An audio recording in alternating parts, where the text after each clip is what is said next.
Guys, ito na ang nakalagay sa lamisa. Oh.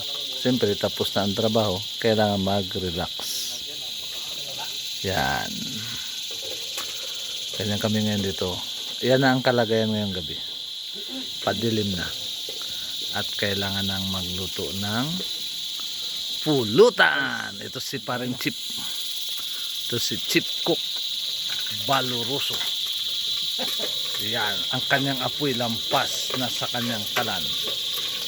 Ano yan, pare?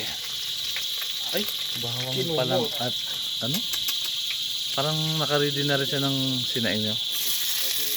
Ito ang aming pulutan sa gabing ito. Araw. Ano ito? Pagi. Astig yung kaming ano dito. Area. May lutuan sa tabing dagat. Yan.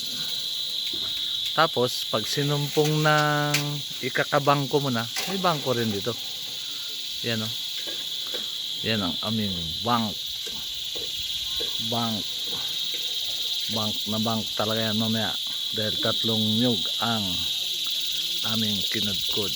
At may tubig din dito malapit. Pag ikaw ay maliligo na at magbabanlaw. Yan o. Astig.